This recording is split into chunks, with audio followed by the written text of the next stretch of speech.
O mundo não acabou num piscar de olhos. Ele se partiu ao longo de antigas fissuras, alargando-se pacientemente, ano após ano, até que o estalo se tornou um som que ninguém podia ignorar. A primeira dessas fissuras se abriu na primavera de 2022, quando blindados russos cruzaram a fronteira ucraniana e o céu acima de Kiev transbordou com a fumaça dos mísseis.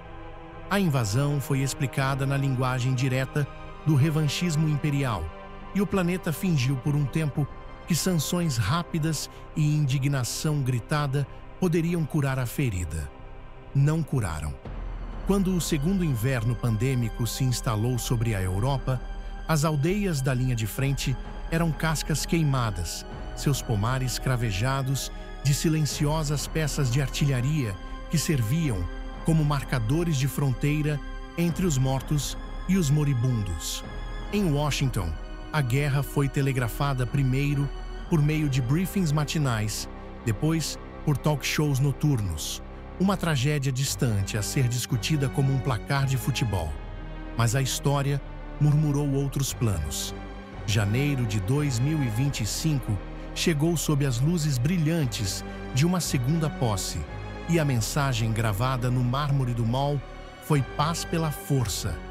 Donald Trump, devolvido ao Salão Oval por um eleitorado cansado de cruzadas abstratas, convocou negociadores a Ankara, depois a Doha, depois a um chalé suíço não revelado, onde posou entre Volodymyr Zelensky e o único enviado de rosto granítico de Vladimir Putin. Câmeras registraram o aperto de mão. Os mercados dispararam por uma semana. Think tanks carimbaram papéis brancos com palavras como grande barganha e novo equilíbrio. Um vice-presidente calouro, chamado J.D. Vance, sorriu no desfile da vitória. O secretário de Estado, Marco Rubio, falou de dissuasão restaurada em uma audiência no Senado. Elon Musk postou emojis comemorativos de foguetes e prometeu fornecer internet órbita solo para todos os homens, mulheres e crianças na Terra. Então, o arsenal americano voltou-se para dentro, os orçamentos foram reduzidos e no sexto mês, após a cerimônia de assinatura, a linha de ajuda a Kiev foi silenciosamente cortada. A Europa sentiu o corte como uma frieza no externo. Governos adicionaram zeros às colunas de defesa, mas os gastaram em discursos. O armistício se fossilizou em impasse, o impasse em ditame. Em meados da década de 1930, oleodutos de grãos e gás foram encaminhados para o oeste sob nova administração, e as grandes capitais do continente compravam imunidade a cada inverno. O verão de 19.246 pôs fim a toda pretensão. Pilares ultravioleta floresceram sobre o Báltico e sobre os pântanos da Masóvia, fervidos em rajadas de ar destinadas menos a matar do que a aterrorizar. Fronteiras se dissolveram da noite para o dia. Colunas de blindagem de placas compostas avançaram pelos campos, onde os girassóis antes viravam seus rostos para Varsóvia. No outono, bandeiras bordadas com a águia bicéfala pendiam das ruínas de Frankfurt. Canos de rifles repousavam contra a renda de ferro da Torre Eiffel, cujos arcos suaves agora emolduravam postos de controle. Os Estados Unidos limitaram-se a sanções e elegias. A nova doutrina era a sobrevivência à distância. A sudoeste do continente partido ficava a Península Ibérica, e naquele braço de terra chamuscado, a Espanha resistiu, abandonando seus antigos nomes. A chuva recuou para o norte décadas antes. O Tejo tornou-se uma estrada da memória, marcada por estelas de sal. Onde vinhedos se estendiam cambaleando pelas colinas de La Rioja, o vento não curvava nada além de cardos. Aquedutos vazios desmoronavam sob luas cobertas de poeira. Naquela extensão, a água era destino, poder e fé entrelaçados, transportados em barris de polietileno nervurados, através do que os mapas outrora descreviam como províncias. Uma rede de caravanas nômades emergiu. Caminhões esqueléticos movidos a etanol reciclado, caravanas de camelos ressuscitadas de dioramas de museu e colunas de pés cujas bolsas de couro transbordavam com a salvação líquida. Entre eles, viajou Iker Sais de Berruguete. Antes da queda das nações, Iker lia o céu para o Serviço Meteorológico Regional Basco. Falava no calmo barítono das previsões televisivas, comparando frentes oclusas a dançarinos, enxames de granizo a pérolas lançadas. Adorava a sobriedade das isóbaras, o segredo das correntes de jato. Quando as torres transmissoras de Madrid escureceram, voltou-se para o interior com um espectrômetro de bolso e uma mente que se recusava a se render. Agora, liderava uma caravana aquática de 30 pessoas, 3 carretas híbridas a diesel e um par de dromedários de pescoço longo, presenteados por comerciantes do Magreb. Chamavam sua coluna de La Culebra, a serpente, pela forma como ela se curvava por arroios e túneis de serviço quebrados, serpenteando de ruína em ruína, trocando esperanças por litros. Na manhã em que a verdadeira história começou, a serpente contornava a casca rachada de Zaragoza. O céu era uma tampa de latão. Miragens de radiação brilhavam no horizonte como mercúrio escorrendo. Iker caminhava na ponta, com o contador Geiger na cintura, o alto-falante silenciado, exceto por um suave diodo vermelho que piscava quando a poeira se tornava perigosa.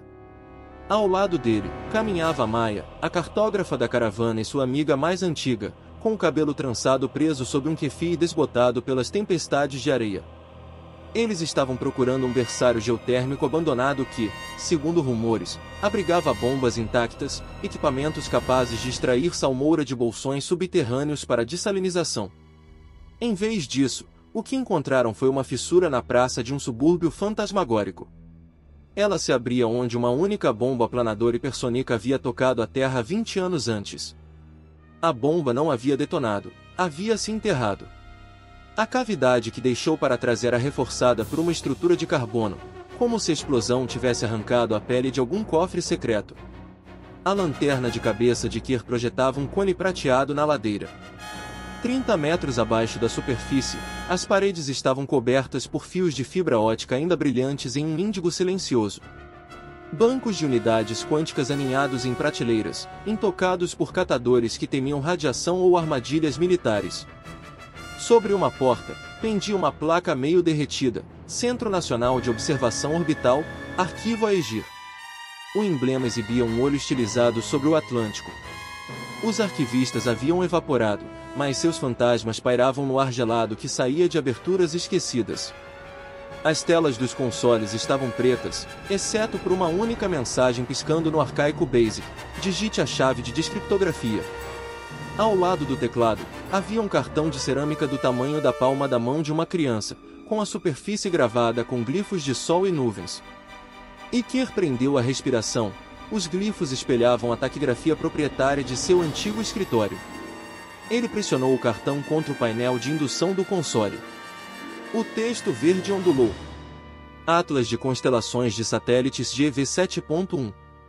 Imagens armazenadas, global frequência, horária resolução, 0,3 metros.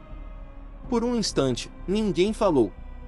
Então, sua mente desdobrou possibilidades, rastros de tempestades intocados por dados de detritos, contornos de aquíferos sob terra ressecada, plumas de poluentes atmosféricos revelando corredores de vento. Mais preciosos, os tênues veios de neblina sazonal que se elevam das montanhas cantábricas a cada 3 equinócios, neblina que poderia ser condensada em água potável se soubéssemos onde instalar coletores. A Maia exalou uma única palavra: mapas. Mas o conhecimento por si só não era suficiente para manter uma caravana viva. Os dados do Atlas G eram encapsulados em criptografia fractal, uma rede que exigia matrizes fotônicas especializadas para serem renderizadas em sobreposições visíveis. Essas matrizes estavam nas ruínas de Valência, dentro do Instituto Solar de Defesa Avançada, um local cercado por drones de combate autônomos cujos conjuntos de sensores não haviam se desligado desde que Paris pegou fogo. Os drones voavam em padrões de pista de corrida ao longo do que os moradores locais chamavam de La Fala, a falha, um corredor de 60 quilômetros de largura onde vinhedos queimados encontravam as cinzas da floresta catalã. Eles impunham uma doutrina mais antiga que a ocupação, negar aos adversários as ferramentas da visão. A ironia da história não passou despercebida por Iker. Para reconquistar o céu, ele teria que atravessar um enxame criado pela traição desse mesmo céu. Naquela noite, a caravana acampou sob a proteção de um viaduto tombado, com seus pilares cobertos com a heráldica lascada de milícias há muito dissolvidas. Lanternas brilhavam em âmbar por trás de um pano blackout. As crianças, entre eles, 8 ao todo, foram acalentadas com histórias de rios que outrora cantavam sob pontes de pedra. Lá fora, Iker e seu círculo de anciãos examinavam atentamente o manifesto de dados impresso do cofre, com as linhas de latitude e longitude rolando como salmos. Falavam baixinho, para que os microfones enterrados nos escombros não captassem a cadência da esperança humana. Precisamos de um caminho fantasma, disse a Maia, passando o dedo enluvado por um mapa regional com as pontas dobradas. Uma falha na cobertura deles, ou uma lacuna no ciclo da bateria. Eles armazenam energia solar, respondeu Martim, o mecânico cujas mangas estavam pretas com a inscrição sobre óleo de motor. Painéis em todas as asas.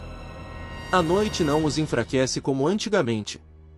Então reescrevemos a noite, murmurou Iker, com o olhar distante.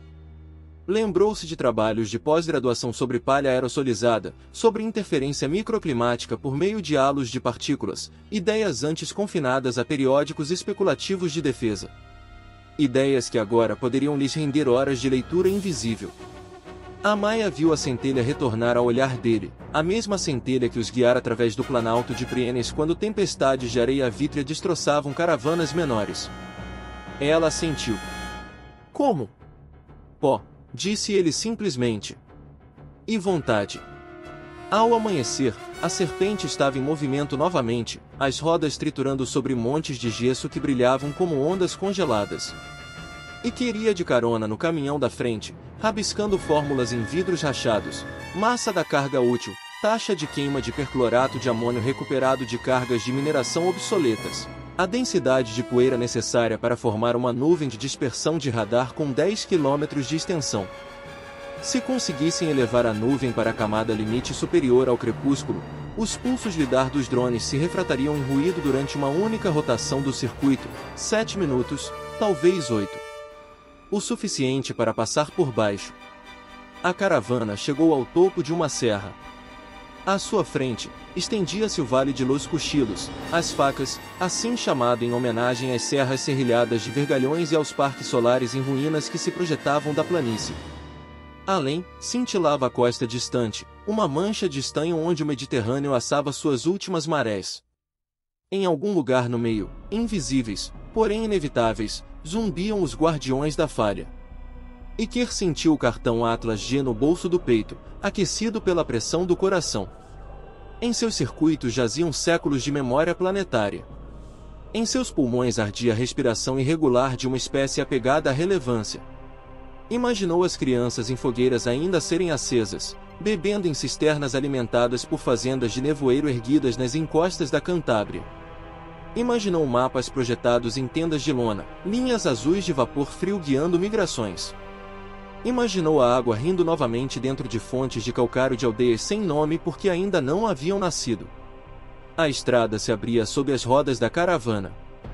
Acima deles, o sol abria uma cicatriz branca na cúpula do meio-dia, uma testemunha silenciosa da aritmética humana, poeira mais vontade é igual a futuro. E em algum lugar no ventre selado do arquivo, algoritmos murmuravam como sementes esperando pela chuva. Poeira e vontade, parte 2.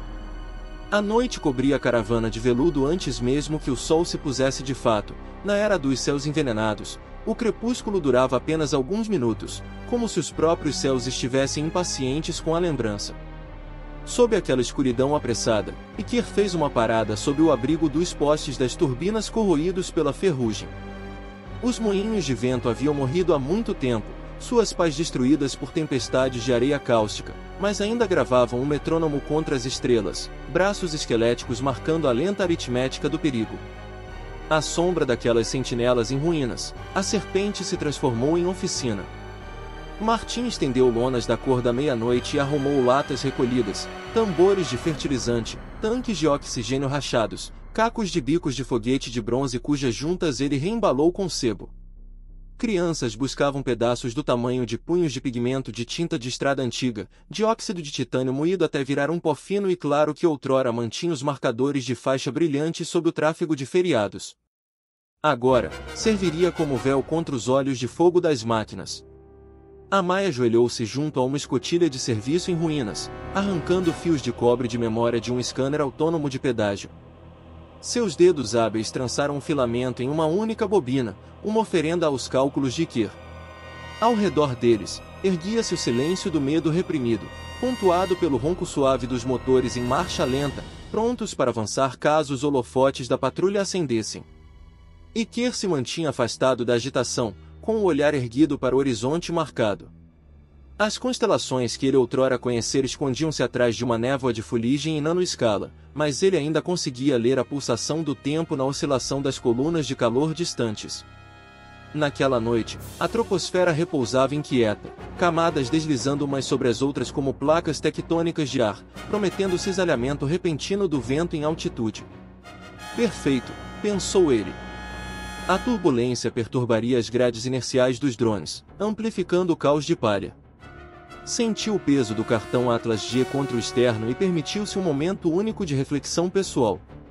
Este caminho, o seu caminho, fora escolhido dentro de um túnel entrelaçado com uma luz fantasmagórica índigo, mas suas raízes eram mais profundas, de volta às estações meteorológicas na costa cantábrica, onde, como meteorologista novato, observara pescadores lerem o céu não a partir de mapas, mas pelo gosto da umidade em suas línguas.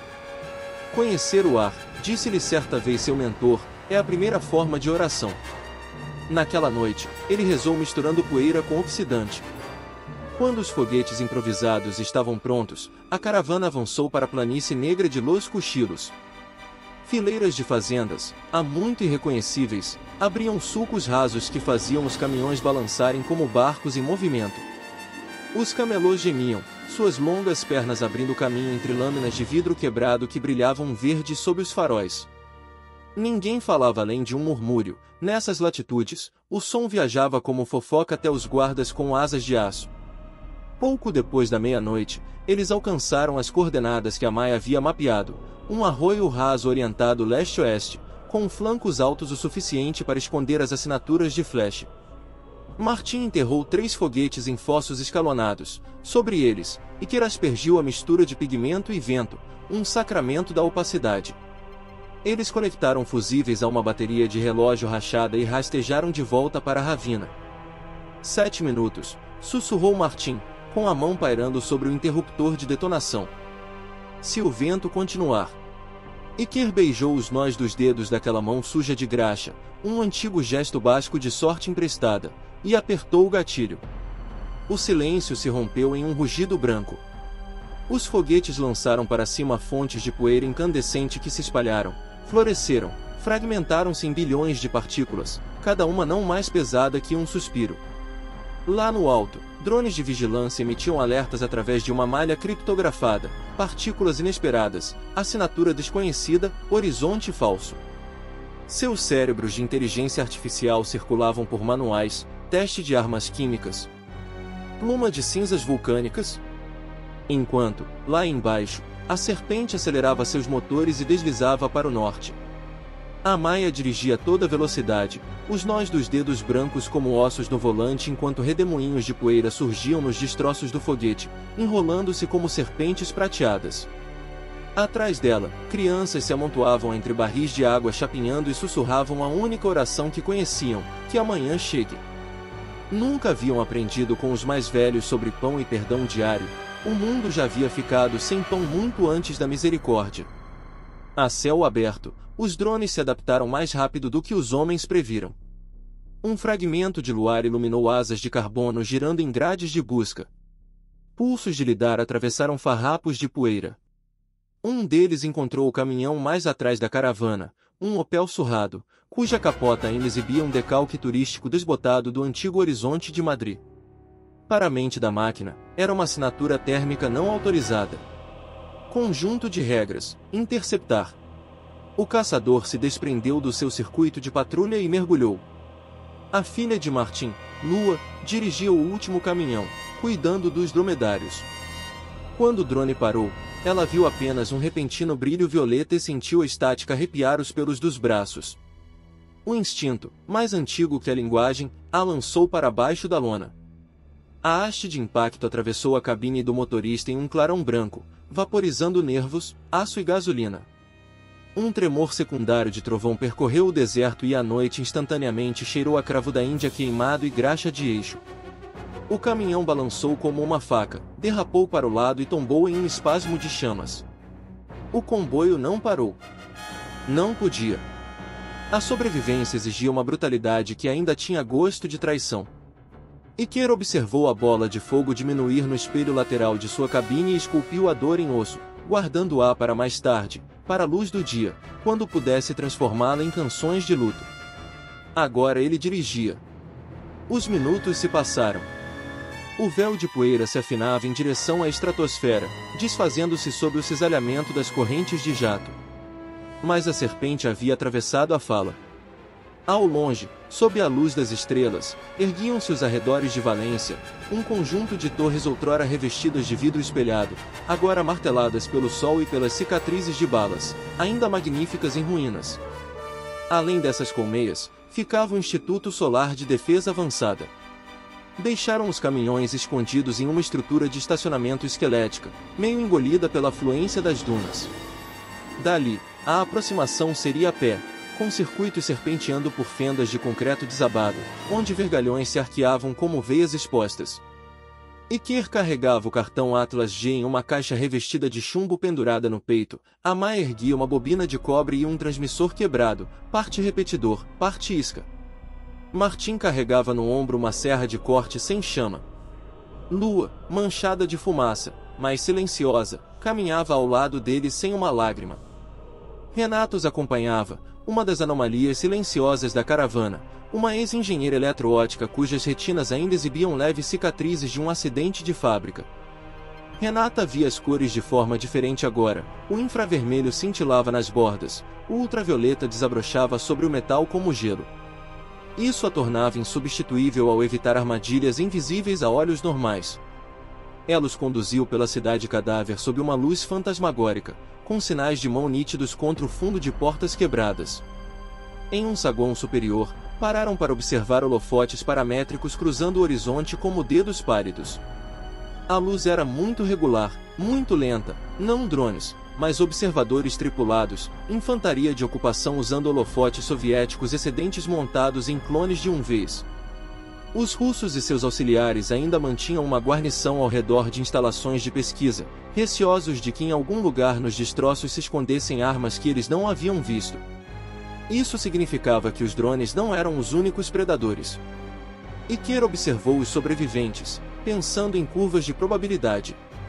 Somos menos numerosos do que o esperado ao amanhecer, disse ele. E a aurora nunca pede permissão, respondeu a Maia. Eles continuaram até que o ar começou a ter gosto de sal soprado das planícies do Mediterrâneo. Finalmente, o instituto apareceu, uma torre triangular de concreto armado cuja face sul já fora revestida com vidro fotovoltaico de película fina. A maioria das janelas tinha teias de aranha, um tiro de morteiro havia aberto uma cratera no 10º andar. No entanto, as turbinas do telhado giravam, alimentando elétrons com algum propósito secreto lá dentro. Renata acenou para que se afastassem atrás de uma escultura tombada de um sol fractal. A fibra ótica ainda está viva, sussurrou, apontando para uma espiral umbilical que desaparecia no subsolo. O calor a envolvia como um sopro, o poder ainda fluía. Aquilo era ao mesmo tempo um milagre e uma ameaça. Entrar, ironicamente, exigia menos habilidade do que silêncio. A explosão que destruiu o nível 10 havia quebrado portas de segurança ao longo de um poço de manutenção. Martin cortou os ferrolhos restantes enquanto Lua vigiava com um rifle recuperado. Lá dentro, os corredores cheiravam a ozônio e algas secas, evidência de lagoas de resfriamento há muito secas. Bancos de racks de servidores, meio destruídos, ladeavam um átrio a céu aberto. Aqui e ali, LEDs de reserva piscavam como velas votivas em uma catedral profanada. Os conjuntos fotônicos de que precisavam estariam selados mais profundamente, abaixo da linha d'água de antigos laboratórios. O silêncio reinava, exceto pelo zumbido distante dos geradores de reserva. Qualquer ruído mais alto poderia convocar drones ou soldados, então eles se comunicavam por gestos. Renata abriu uma caixa em forma de sarcófago com o logotipo de um raio de sol estampado. Dentro, havia lâminas de vidro reticulado, processadores fotônicos capazes de coreografar a criptografia Atlas G. A Maia expirou. Iker estendeu a mão para levantar a primeira lâmina, aterrando-se na placa do chão para eliminar a estática, e então a deslizou para um suporte de choque. Como todos os milagres, o momento exigiu um preço. Uma buzina cortava a escuridão, uma relíquia acústica, desencadeada talvez por vibração, talvez por poeira acumulada em um sensor óptico. Seja qual for a causa, o efeito ondulou através dos ossos do prédio e se espalhou para a cidade adormecida. Iker estremeceu quando as luzes irromperam no alto. Primeiro luzes estroboscópicas amarelas de emergência, depois um pulso branco que codificava sua posição em linguagem de drone. Renata gritou, palavras de verdade agora, sussurros que destroem o pânico. Tempo! Lá fora, os rotores despertaram. A noite se encheu com o rosnado de vespas dos motores, oscilando entre a espera e o ataque. Iker fechou a caixa de wafer com força e prendeu-a ao cinto. 2 saídas, rosnou ele. Uma, pelos túneis de resfriamento sob o quebra-mar, a outra, de volta pelo caminho de onde vieram. Martin escolheu os túneis, havia risco de desabamento, mas não havia céu aberto. A Maia pegou uma pistola sinalizadora, carregou-a com um projétil de magnésio e disparou por um buraco no teto. Uma flor branca e furiosa floresceu, câmeras fritaram, fotodiodos sobrecarregados, dando-lhes talvez 30 segundos de pulsação.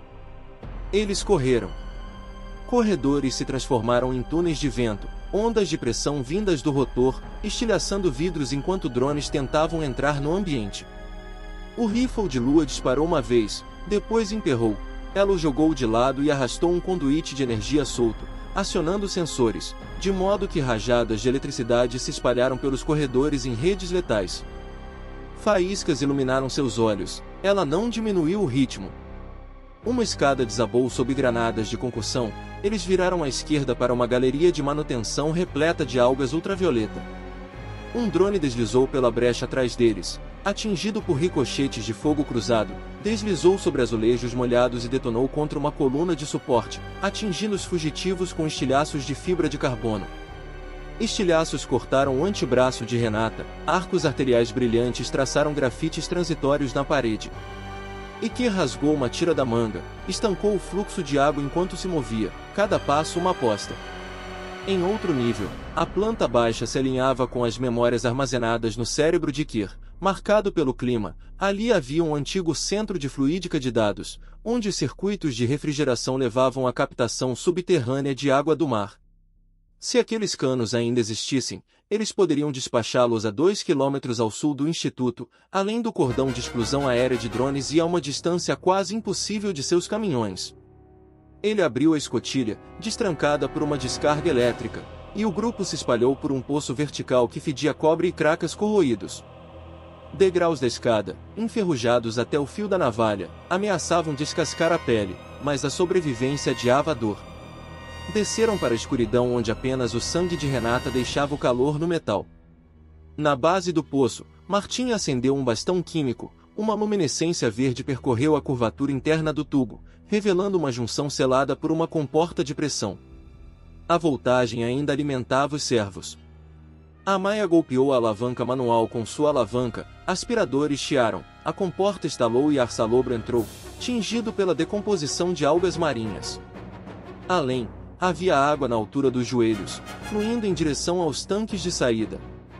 Eles avançaram, preparados contra a sucção das marés. Em algum lugar acima, ecos de explosões sacudiam o poço, drones descarregando fúria contra corredores vazios. Iker sabia que eles eventualmente rastreariam surtos de calor ali embaixo, mas as pastilhas fotônicas estavam protegidas na caixa, sua assinatura térmica se infiltrava na água do mar ao fundo. Por enquanto, o anonimato retornou. O cano emergiu sob um pier fraturado. Eles emergiram como mergulhadores nascidos de úteros de aço, tragando ventos salgados e amargos. Acima, o céu antes do amanhecer se tornava roxo. As noites da Ibéria eram curtas, o horizonte já tremulava com o nascer do sol piroclástico. Os drones preferiam a escuridão, a ótica era menos eficaz sob a luz do sol inclinada, então sua janela de perseguição se fechou. Do quebra-mar, seguiram a costa em direção ao norte, acompanhando a rodovia fantasma até se juntarem aos caminhões escondidos no momento em que o céu incendiava os corais. Iker examinou o firmamento, sem rastros de condensação, e soltou uma risada rouca que pertencia a outra pessoa. Martim beijou a testa manchada de fuligem de lua. Renata desabou ao lado de um poço de roda, amarrando o braço com um tubo esterilizado. A serpente havia perdido um caminhão, 4 almas, uma inocência medida em toneladas métricas, mas havia recuperado as chaves para ler um mundo destruído. A caravana seguiu para o oeste, afastando-se das torres esqueléticas de Valência, carregando consigo um mapa estelar da salvação comprimido em hóstias finas como pão de comunhão. À frente, estendiam-se montanhas serrilhadas como dentes quebrados, vales onde poças de radiação ferviam sob o brilho do meio-dia, territórios patrulhados por milícias humanas que confiavam em drones tanto quanto em estranhos. No entanto, a água sussurrava novamente nos sonhos de Iker, vapores se aglutinando em cumes, gotículas deslizando para dentro de coletores, crianças bebendo sem parar em canecas lascadas. Ele ainda precisaria traduzir aquelas imagens espectrais em rotas, ainda precisaria ancorar redes de neblina de 40 metros de altura, ainda precisaria convencer aldeias atormentadas pelo medo a compartilhar reservatórios. O conhecimento sempre fora a parte fácil. A fé, a mais difícil. A fé de que a poeira e a força de vontade poderiam tecer um futuro onde os estados haviam se desfeito. Pararam em uma encruzilhada perto das ruínas de Teruel. Iker abriu a caixa revestida de chumbo com um polegar. A luz do sol incidiu sobre a pastilha, refratou e espalhou arco-íris em miniatura pelo painel rachado. Ele mostrou as cores para as crianças. Escolha uma, disse a elas. Um dia construiremos um rio que faça sombra. E pela primeira vez em muitos anos, o silêncio não respondeu com desespero. O mundo ouviu, talvez, e esperou. Poeira e vontade, parte 3. A manhã chegou irregular e crua, arrastando um sol vermelho ferrugem sobre as colinas espinhosas de Aragão. A serpente se arrastava para o oeste, no fantasma de uma rodovia cujo asfalto havia empolado e estourado como a pele de um leviatã morto há muito tempo. Os amortecedores gemiam, os rolamentos das rodas choravam aço em pó. No entanto, cada quilômetro levava a caravana para mais perto das terras altas, onde a umidade ainda flertava com os picos de pedra, e essa esperança acalmava os ânimos desgastados melhor do que qualquer hino. Iker dirigia em silêncio, cotovelos firmes no volante. A caixa da pastilha fotônica jazia afivelada ao seu lado, seu peso o único ponto fixo em torno do qual sua mente orbitava. Na pressa da noite anterior, eles não haviam testado os processadores, não havia fonte de energia estável, nem proteção contra assinaturas de drones. Mas os mapas sepultados no Atlas G permaneceriam inertes até que aquelas pastilhas despertassem, e sem os mapas, sua busca não passava de uma peregrinação de sede. Ao lado dele, a Maia desdobrou as cartas meteorológicas recuperadas que haviam retirado da sala de arquivos empoeirada do Instituto. A maioria era de antes da guerra, boa para a memória de padrões, quase inútil para o caos moderno, mas as margens, escritas à mão por pesquisadores há muito desaparecidos, sugeriam pontos ideais de microclima onde a umidade residual se apegava ao terreno. Uma nota citava uma anomalia de pressão acima da falha de Belchite que liberava ar quente a cada crepúsculo de outono, gerando neblina no solo. Iker traçou as coordenadas, eles contornariam aquela zona ao anoitecer se os motores não falhassem. De vez em quando, a voz de Lua crepitava no rádio de curto alcance, um relatório conciso do veículo de cauda, dromedários calmos, radiador remendado, Renata descansando. Martim ia atrás dela, relutante em deixar a filha novamente tão logo após a tempestade de fogo que consumiu o quarto caminhão. Todos sabiam que o comboio precisava se mover como um único pulmão agora, a perda de qualquer peça poderia resultar em sufocamento coletivo. No meio da tarde, a terra se inclinava para cima, formando dobras de xisto ocre. Os vales se estreitavam, o vento em forma de funil assobiava através de viadutos destruídos como um coro fúnebre. Foi ali, em meio a muros de contenção semi-destruídos, que surgiu o primeiro sinal de outros humanos, uma placa de trânsito carbonizada, pintada com o emblema de trigo e as palavras Guardia de la Cosecha, Tributo Sandri. Amaya franziu a testa. Guarda da colheita. Achei que eles tivessem se fragmentado depois da fome do Ebro. O medo raramente se dissolve, respondeu Ikir. Ele reduziu a marcha, o motor roncando, e os caminhões seguiram em frente a passos lentos. A emboscada aguardava 5 quilômetros adiante, onde penhascos de arenito comprimiam a estrada até formar uma única faixa. Uma debulhadora de grãos enferrujada jazia tombada no asfalto, com os dentes do rotor esburacados, mas ainda implacáveis. Quando o caminhão da frente freou, meia dúzia de figuras emergiram das sombras dos bueiros, com coletes à prova de balas feitos de máquinas agrícolas e rifles montados com sobras dos anos 70. Seus rostos estavam queimados pelo vento, os olhos escondidos atrás de óculos de soldador. O mais alto deu um passo à frente, espingarda em punho. Taxa de água, latiu ele num espanhol com sotaque catalão. 12 litros por eixo para uma passagem segura. Seu olhar se fixou na caravana de camelôs e se iluminou de ganância. E uma fera. Ikir desceu da cabine, com as palmas das mãos erguidas. Levamos água para o comércio, começou ele em tom comedido. Mas também carregamos conhecimento que pode encher 1000 cisternas.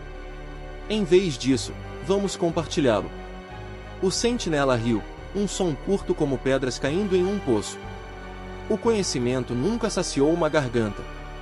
Ele gesticulou e um segundo guarda quebrou o espelho lateral com a coronha do rifle, o estrondo ecoando entre os penhascos. Amaya saiu pela porta do passageiro, com a bobina de cobre sobre o ombro brilhando como uma serpente. Então talvez você valorize a luz, disse ela, acionando um interruptor oculto em um capacitor improvisado. Um arco elétrico partiu da ponta da bobina e atingiu o casco da debulhadora, faíscas brancas se espalharam pela ferrugem. Os guardas recuaram, os palavrões engolidos pelo chiado do ozônio. Sinal de plasma, mentiu Amaya suavemente. O próximo pulso vai do osso ao coração. Os óculos do líder escondiam seus cálculos. Momentos se desenrolaram, densos como resina, antes que ele erguesse o queixo. 3 litros por eixo, sem camelo. Conhecimento você guarda. Vai. O debulhador foi arrastado para o lado com força. À medida que o comboio passava lentamente, as crianças olhavam com os olhos arregalados para os soldados espantalhos até que a poeira da estrada os apagasse como figuras de giz na chuva. O crepúsculo cobria a serra quando a serpente chegou à barragem de Olechago. O reservatório atrás dela havia se esvaziado há muito tempo devido às rachaduras causadas pelo bombardeio, deixando o arco de concreto encalhado sobre uma bacia de algas e vergalhões engolidos. No entanto, 2 das turbinas hidrelétricas originais permaneceram intactas, com suas carcaças respingadas, mas intactas, e um fino fio d'água de nascentes subterrâneas ainda girava às pás. Era uma energia frágil, mas ainda assim, era energia. Ikir escolheu a barragem como seu laboratório. Martin e Lu ergueram um quebra-vento de chapa ondulada ao redor da casa da turbina, soldando placas sob acetileno cintilante roubado de um depósito de tratores à beira da estrada. Renata contornou desjuntores corroídos, direcionando a energia para um inversor recuperado. Quando o ponteiro do indicador tremeu acima de 0, ela saudou o medidor trêmulo com a mão boa, um pequeno brinde desafiador. Dentro de um nicho de armazenamento, eles limparam uma bancada de ninhos de pássaros e aparafusaram o conjunto de wafers fotônicos a uma estrutura anti-choque feita de molas de suspensão. Ikir encaixou o cartão Atlas G no soquete primário. Por um instante, nada aconteceu, então um ventilador zumbiu e uma lente holográfica piscou, projetando esquemas verdes tênues na parede de concreto rachada. Dados se desdobraram como código genético, camadas espectrais da Península Ibérica costuradas hora a hora ao longo de décadas. Leitos de rios secos brilhavam em índigo, aquíferos enterrados pulsavam em azul marinho, a sobreposição de umidade do céu cintilava em correntes esmeraldas translúcidas. Renata ofegou, apesar de si mesma. Há mais água nos ossos desta terra do que em sua superfície, sussurrou. Mas a renderização gaguejou, os quadros congelaram e depois saltaram. Fluxo de energia. O fluxo da turbina era insuficiente para ciclos completos de decodificação. Eles precisavam de capacitores grandes o suficiente para amortecer picos de tensão ou de um segundo gerador. Martin praguejou baixinho. Ele tinha visto câmaras de transformadores perto da base da barragem, meio submersas em sedimentos, mas recuperá-las significava cavar um túnel na câmara de eco, onde qualquer ruído poderia ser refletido pelas patrulhas noturnas. Amaya propôs uma alternativa: extrair energia cinética de barris de água em descida, contrapesados em trilhos de polias outrora usados para içar equipes de manutenção. Cada gota alimentaria bobinas indutivas recuperadas dos freios do elevador. Seria rudimentar, mas as noites ali eram longas. Ao amanhecer, eles conseguiam acumular carga suficiente para estabilizar a decodificação da rede. Enquanto Martin e Lu iniciavam a montagem da polia, Iker e Renata retornaram à exibição holográfica, capturando quadros estáticos das sobreposições mais promissoras, incidência de neblina ao longo da Cordilheira Cantábrica, zonas de condensação de orvalho acima de sumidouros de calcário, uma mancha de cobalto que indicava um lago subterrâneo selado sob minas de gesso em colapso a leste de Burgos. Se conseguissem verificar pelo menos 2 desses pontos de dados, a caravana poderia traçar uma cadeia de fazendas de umidade que se estendia por centenas de quilômetros, um rio de céu. Lá fora, crianças carregavam barris cheios de pedras pela escada de serviço, enquanto o lento hino da gravidade girava as engrenagens. Partículas de poeira dançavam à luz dos lampiões como galáxias em miniatura. O primeiro ataque ocorreu 3 horas antes do amanhecer. Um tiro de rifle rompeu o silêncio, perfurando uma lasca na porta da casa da turbina. Alarmes, latas rústicas em cabos esticados, soaram. Iker mergulhou sobre o Olórig, protegendo as pastilhas com o corpo enquanto a lente chiava.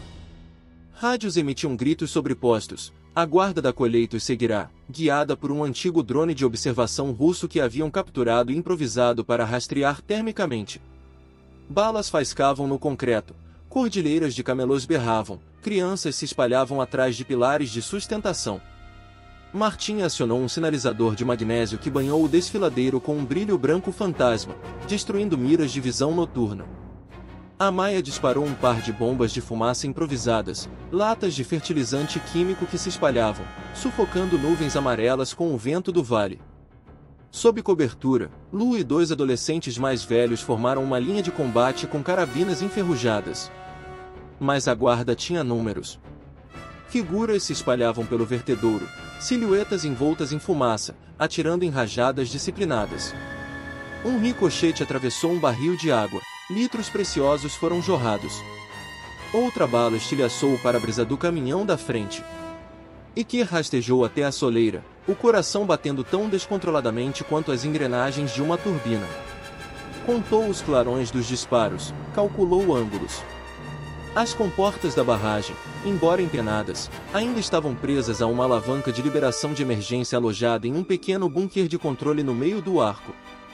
Se conseguissem acionar a alavanca, a tensão acumulada na mola poderia derrubar as comportas e fazer o reservatório gotejar em uma torrente repentina, não o suficiente para inundar, mas o suficiente para encobrir a retirada com carnificina e detritos. No entanto, o bunker permanecia exposto acima da borda do desfiladeiro. Renata se ofereceu primeiro, mas a perda de sangue a fez cambalear. Martin balançou a cabeça. Minhas pernas estão mais fortes, disse ele, erguendo a serra sem chama como um escudo improvisado. Lu agarrou seu pulso. E os meus são mais rápidos. As discussões se dissolveram sob novos ataques. Finalmente, Amaya falou, eu vou. Seu olhar fixou-se no de Iker por meio segundo, trocando equações que só eles entendiam, risco versus núcleo da missão, custo versus filhos do amanhã. Ela vestiu roupas mais leves, pendurou a bobina do capacitor nas costas e correu. Tiros costuravam a crista da represa atrás dela. Mas a guarda da colheita não tinha visto a carga da bobina se reabastecer durante a noite. Quando seu líder se inclinou da cobertura para mirar, Amaya acionou o gatilho de descarga. Uma coroa de raios azuis arqueou-se de suas costas para os trilhos de aço do bunker, saltou para os rifles e dançou ao longo do arame farpado. A estática estalava os tímpanos, gritos de comando se distorciam em uivos. Amaya mergulhou de ombro pela porta do bunker. Um segundo depois, o vale tremeu. Engrenagens enferrujadas, paralisadas, convulsionaram. Uma comporta de descarga despencou sobre o cabo desfiado, outra ficou entreaberta e uma parede de água marrom-lama avalancheu para dentro do desfiladeiro, lançando detritos, espuma e atacantes gritando em redemoinhos ferventes. Dentro da casa da turbina, Iker gritou por evacuação.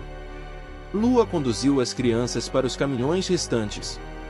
Martin acelerou os motores, os pneus cuspindo cascalho enquanto o comboio subia em marcha ré por um acesso de manutenção não mais largo que um caminho de carroças de mineração. O desfiladeiro se encheu de cataratas rugindo, troncos caindo, capacetes da guarda da colheita girando como luas mortas. Amaya emergiu da névoa, com o rosto manchado de óleo e um ombro meio dormente devido ao recuo do capacitor. Iker a arrastou para dentro da cabine enquanto Martin acelerava com força. Atrás deles, a barragem rangia como um animal moribundo, seu esqueleto finalmente despedaçado por décadas de esforço e pela violência da noite. Dentes de concreto desabaram para dentro, uma nuvem de poeira se elevou no céu antes do amanhecer. 10 quilômetros depois, onde a estrada fazia uma curva em direção ao sopé da montanha, pararam para contar os vivos. Mais 2 estavam desaparecidos, um guarda-costas mais velho e um menino que tentará recuperar um brinquedo caído. A tristeza esvaziava os pulmões, mas não havia tempo para rituais. Colunas de fumaça já arranhavam o horizonte, reforços da milícia chegariam rapidamente em rádios quebrados. O Olorid sobreviveu, com as células de energia intactas, embora a sincronização de dados tenha travado no meio da análise. Ainda assim, os quadros capturados antes do ataque foram suficientes para moldar a estratégia. Iker reuniu os anciãos ao lado dos motores em marcha lenta. Primeiro a crista, disse ele, tocando no mapa espectral. Os campos de nuvens aqui têm uma média de 90 gramas de umidade por metro cúbico a cada semana do equinócio. Instalamos redes, condensamos e armazenamos em reservatórios escalonados. Seu dedo traçou linhas sinuosas através dos cânions. A rota corta La Brecha, terras altas ocupadas. Podemos negociar a passagem com frutas de caroço, ou talvez tenhamos que esculpi-la. Os olhos de Martin arderam. Nós esculpimos. Renata colocou a mão enfaixada sobre o mapa. O conhecimento é lâmina suficiente, se afiarmos. Amaya, pálida, mas inabalável, acrescentou uma nota final. E aprendemos com esta noite: a poeira cobre o céu, a água afoga a arma. Nós dobramos os elementos, não apenas os suportamos. Iker encerrou o caso. Então subimos. O amanhecer irrompeu em ouro derretido sobre os contrafortes da Cantábria enquanto a serpente iniciava a subida. Motores se esforçavam, crianças cantavam suaves contrarritmos aos pistões, e uma nova história se acelerou no eco do vale, uma de luz roubada, rios ressuscitados e orações nascidas da poeira que ainda poderiam se erguer, condensar e cair como chuva sobre uma terra que havia esquecido até mesmo o seu som. Poeira e Vontade, parte 4. A aurora cinzenta se liquefazia em prata enquanto a serpente subia o primeiro terraço de verdade da Cordilheira Cantábrica. Ali, a terra não se estendia mais, dobrava-se, apertada como um origami, em cânions com faixas de quartzo e xisto. Cada curva fechada exigia uma pressa em marcha lenta. Os caminhões de Martin chiavam como garanhões velhos, pistões quentes o suficiente para ficarem brancos como fantasmas. Ocasionalmente, as crianças tinham que caminhar à frente, carregando mochilas para aliviar os eixos, os pés descalços escorregando no basalto coberto de gelo. No entanto, a cada metro ganho, o ar tinha menos gosto de cinzas e mais de possibilidades, um cheiro férreo de altitude banhado em névoa fantasmagórica. 3 dias se passaram desde Olechago.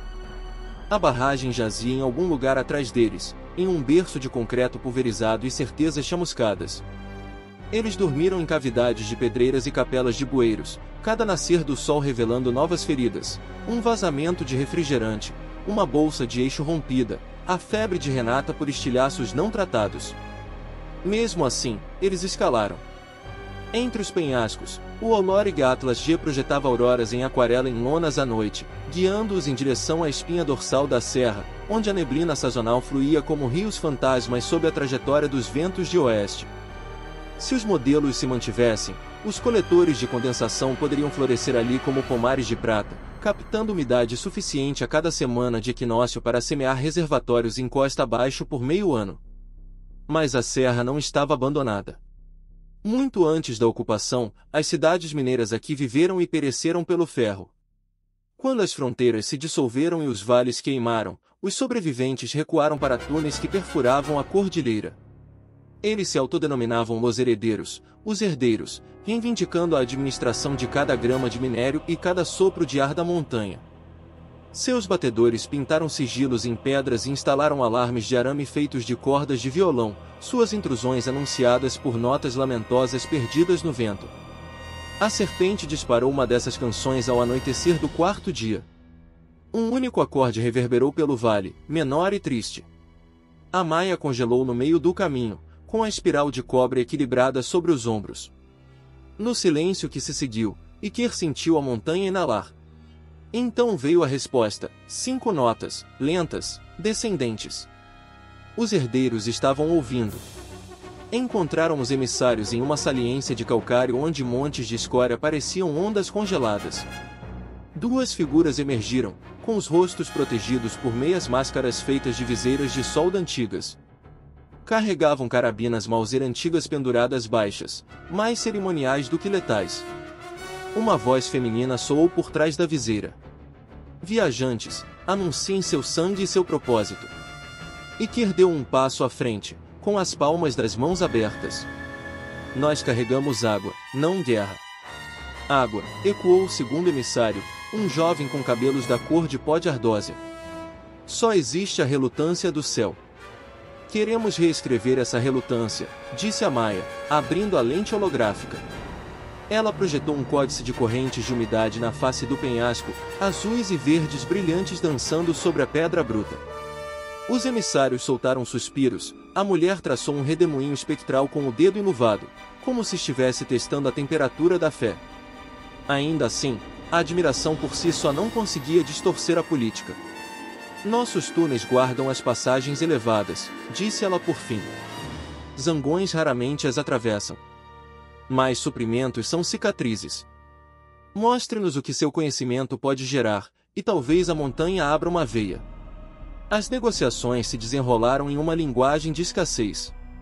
Os herdeiros garantiriam à caravana passagem segura até Puerto del Viento, o Portão do Vento, uma cela onde a névoa se condensava como orvalho sobre o vidro. Em troca, metade da colheita da primeira estação fluiria para suas cisternas. Depois disso, os termos da renovação seriam esculpidos pelos resultados do horizonte. A Maia selou o pacto com um filamento de cobre trançado em torno de um fragmento de minério de ferro. Os herdeiros ofereceram uma bolsa de antibióticos em pó para Renata e um mapa de bifurcações seguras nos túneis. Naquela noite, a serpente acampou em uma caverna cujo teto cintilava com perita bruta. A febre de Renata cedeu sob a picada do pó antibiótico. À luz da lanterna, ela recalibrou as pastilhas fotônicas, roteando setores redundantes para contornar portões danificados. Lu aplicou adesivos de resina em arreios de dromedários, cantarolando suavemente canções que ela alegava serem mais antigas que a guerra. Perto dali, crianças traçavam padrões de neblina na terra e discutiam qual constelação traria chuva primeiro. Quando o sono finalmente os tomou, foi profundo e sem sonhos, como se a própria montanha embalasse sua exaustão. Puerto del Viento revelou-se ao amanhecer. 2 dias depois, um entalhe colossal entre picos gêmeos que canalizavam os ventos polares para o sul. Pinheiros frondosos agarravam-se ao cascalho, suas agulhas cobertas de geada. O ar ali não era apenas frio, era pesado com água não caída, cada respiração um gole. Iker sentiu-a escorrer pelos cílios. O holograma confirmou. A saturação subiu para quase 98% quando a velocidade do vento estagnou ao anoitecer. Em termos meteorológicos, o portal era um cálice virado. Eles tinham uma semana até a onda de neblina do equinócio. Tempo suficiente, apenas, para tecer redes de arame e içar velas de condensação. Os herdeiros emergiam dos túneis a cada amanhecer, entregando carretéis de tela de recuperação e rolamentos sem ferrugem. Em troca, os mecânicos mais jovens da Serpente selavam tambores de água com vazamentos e religavam um gerador dentro do canal principal, iluminando murais que dormiam na escuridão havia 20 anos. A cooperação se acendeu como sílex, mas as faíscas precisavam de isca. A Maia supervisionava a tecelagem de redes, com o ombro ferido bem amarrado. Ela ensinava crianças a emendar fibras, costurando malhas com fios de silicone extraídos de painéis de vidro pulverizados. Martim projetava torres de ancoragem a partir de blocos de motores soldados a dormentes ferroviários, afundados em bolsas de permafrost. Renata supervisionava a calibração das turbinas. O condensado da névoa escorria para as hélices microhidrelétricas que carregavam capacitores para projeção holográfica e balizas de ondas curtas. E que, enquanto isso, subia a serra antes de cada amanhecer, anemômetro na mão, lendo o ar como os sacerdotes outrora liam as entranhas. Na terceira manhã, camadas espessas rolavam sobre suas cabeças, um rumor de uma recompensa iminente.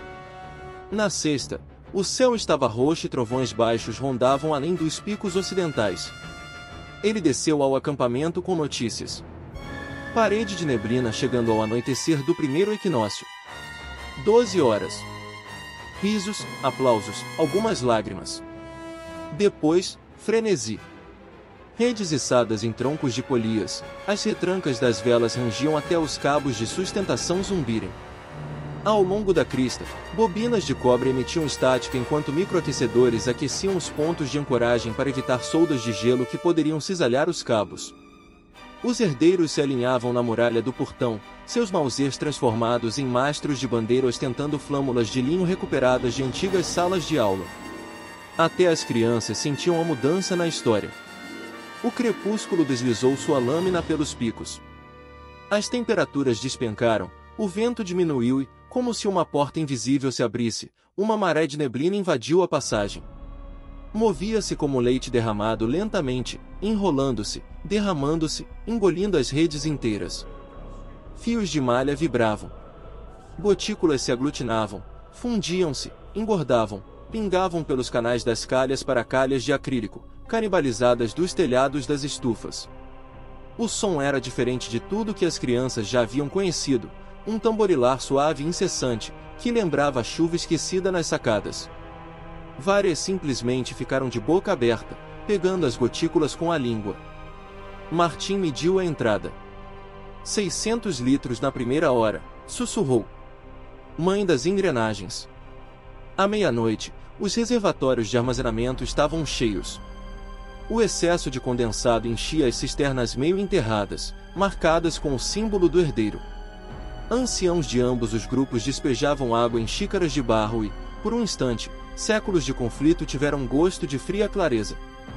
Os rituais que se seguiram foram desajeitados e improvisados, crianças batendo em vasilhas vazias em gratidão rítmica, a Maia oferecendo uma bobina de cobre polido ao vento da serra, um coro de herdeiros entoando um antigo hino dos mineiros bascos que outrora marcava o fim dos turnos. Sob as sombras da rede, novos mitos se semeavam. No entanto, o brilho da aurora revelou que nenhum milagre veio sem sombra de dúvidas. O gelo pesava nas velas mais altas, torcendo os mastros além da tolerância projetada. Uma retranca rachou, lançando uma rede contra o mato da ravina, onde se prendeu e rasgou. Pior ainda, satélites térmicos orbitando sob bandeiras estrangeiras notaram um fluxo anômalo de calor proveniente dos aquecedores de condensado. Conversas de rádio interceptadas por Renata sugeriam que drones de ocupação estavam sendo redirecionados de patrulhas no Planalto para investigar atividade hidrológica não autorizada. Eles tinham 2 dias, talvez 3, antes que asas de aço criassem rastros de condensação no céu. Iker convocou um conselho no topo do aduto principal. Podemos desmontar redes, dispersar, nos esconder em túneis, disse ele, com a voz rouca em meio ao vendaval. Preservar vidas, mas perder a escala da colheita. Ou defenderemos a serra sabendo que o fogo pode cair. Um velho herdeiro chamado Garicôs, com uma barba que lembrava lascas de ferrugem, foi o primeiro a responder: esta água é a primeira coisa macia que meus netos provaram desde que nasceram. Eu voto para que lutemos. Outros assentiram. Até as crianças entendiam a aritmética da liberdade. Sem água além da serra, as caravanas ao sul do Ebro pereceriam. Sem água dentro da serra, os túneis se reduziriam a túmulos. A estratégia surgiu. Eles converteriam as velas de condensação em flares espelhados, concentrando a luz solar em pulsos ofuscantes direcionados à ótica do drone. Bobinas de cobre se tornariam chicotes EMP, circuitos de curto alcance, de uso único e letais para aqueles sem blindagem. Mais crucial, o Olorig projetava correntes celestes que poderiam gerar correntes térmicas, enganando a orientação autônoma, fazendo-a subir muito íngreme e parar no ar rarefeito. A própria cordilheira seria sua parceira, altitudes vertiginosas, correntes descendentes como punhos. O trabalho foi retomado em silêncio febril. Velas reposicionadas, revestidas com tinta refletiva de aeronaves, retirada de uma área de manutenção abandonada de uma estação de esqui. Bobinas de cobre rebobinadas com voltas extras, capacitores carregados com o excesso de microturbinas. Crianças praticavam apitos de sinalização, 3 treinados para avistar drones, uma nota longa para retornar aos túneis. Os drones chegaram ao amanhecer do terceiro dia, 5 silhuetas angulares cortando o céu cobalto, rastros de condensação gravados como garras. Eles se inclinaram para um padrão de espera, rastreando. Quando as redes refrataram o nascer do sol em fragmentos estroboscópicos, as máquinas abaixaram os sensores, confusas. O primeiro chicote EMP estilhaçou os giroscópios do drone líder, ele girou em espiral, atingiu a face de um penhasco e vaporizou em flor de magnésio. Mas os outros aprenderam algoritmos de ciclo em meio à espiral, lançando micromunições que detonavam no ar, cortando as redes em tiras. A Maia disparou explosões solares, reflexos queimaram a ótica de banda larga. 2 drones perderam a calibração e dispararam para o alto, caçando falsas térmicas exatamente como Iker previra, onde o oxigênio rarefeito privou seus motores. Eles estolaram, caíram além da linha de Comeira, detonaram em estrondos distantes abafados por campos de neve. A vitória tinha gosto de eletricidade na língua, mas 2 drones ainda rondavam. Um deles metralhou a boca do túnel principal com flechas de tungstênio. A rocha explodiu. Garicóis caiu. Com o peito aberto, Lu arrastou crianças menores para um túnel de apoio enquanto gritava palavrões. Martin acionou um guincho de serviço para catapultar um fragmento de rede carregado com pistões de motor.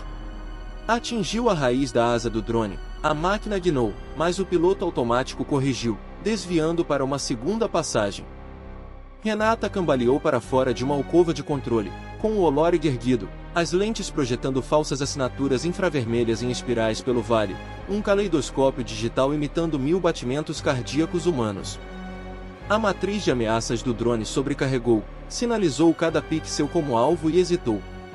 Aquele sopro de dúvida foi suficiente para Iker, que lançou uma bobina carregada com capacitor diretamente na barriga da fera. Um raio soldou cobre à fibra de carbono, circuitos se transformaram em plasma, o drone desmoronou como uma marionete com as cordas cortadas, caindo a metros da cisterna mais próxima. O último drone permaneceu em altitude, fora do alcance do pulso eletromagnético, PEM, alternando entre ataque e retransmissão, transmitindo sinais ao vivo para meios orbitais que fariam chover mísseis em questão de minutos.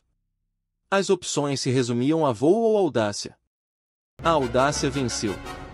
A Maia correu ladeira acima com um lançador de sinalizadores recuperado, escalando pedras escorregadias de gelo até alcançar o braço mais alto da lança, ainda intacto. O vento rasgava seu casaco, cristais abaixo de zero raspavam sua pele em carne viva. Ela carregou o sinalizador único, vermelho sinal de perigo, e ajustou a lente roubada do kit óptico de um drone, montando um designador de laser improvisado. Se conseguisse aumentar a assinatura térmica do drone com o sinalizador, enquanto o escravizava ao seu próprio algoritmo de mira, a máquina poderia corrigir o caminho direto para a encosta da montanha. Abaixo, o coração de Iker batia forte, mas sua voz permanecia calma no rádio, ângulo de 2 graus a leste, deriva térmica de 15%. Entendido, pastora do céu, ela respondeu, com a voz suave. Gatilhos de bobina em sua cintura.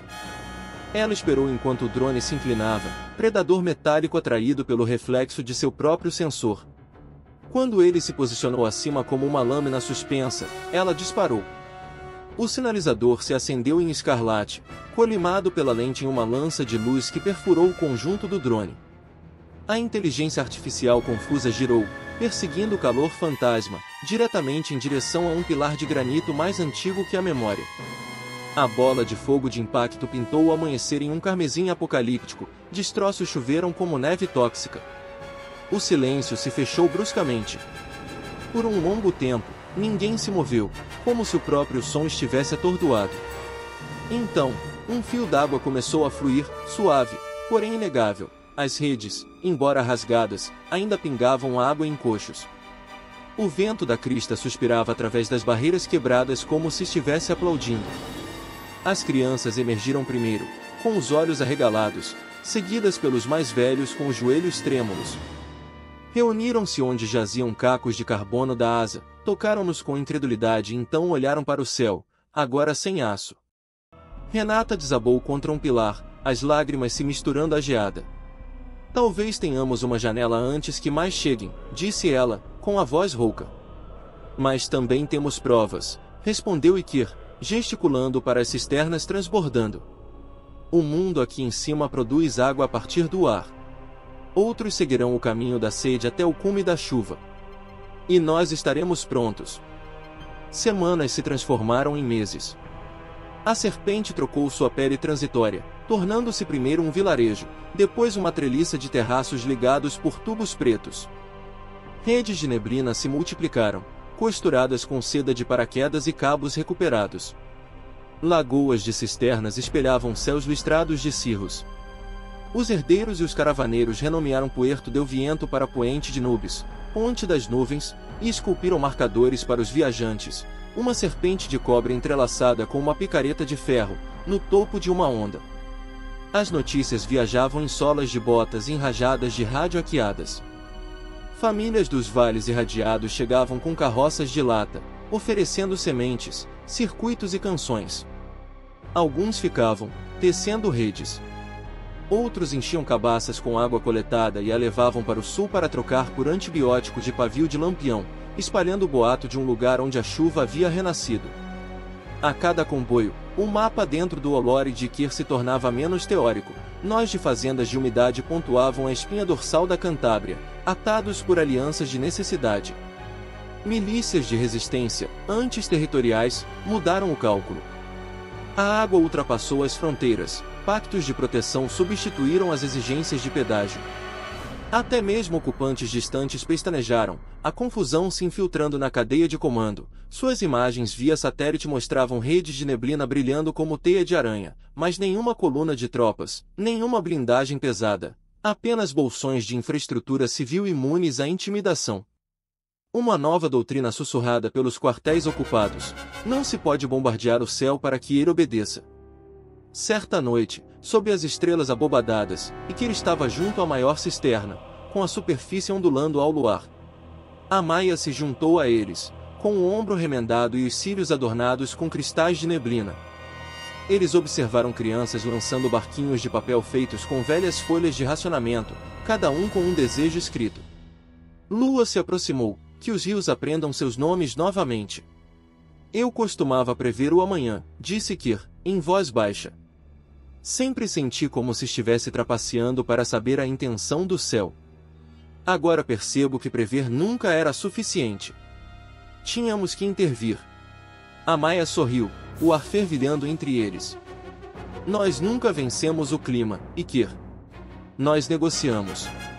Ela gesticulou para as redes ondulando ao vento noturno. Poeira, vontade e um lugar à mesa.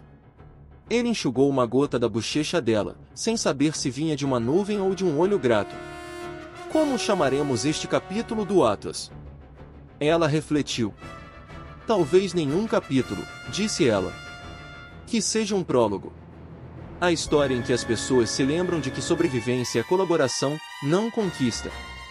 Ao redor deles, a neblina se dissipou, revelando constelações mais antigas que fronteiras. Em algum lugar além dos picos, havia vales ainda em chamas, campos ainda salgados. Mas naquela serra, a água se acumulava em abundância silenciosa, E novas canções ecoavam pelos corredores dos túneis, canções que continham tanto trovões quanto canções de ninar.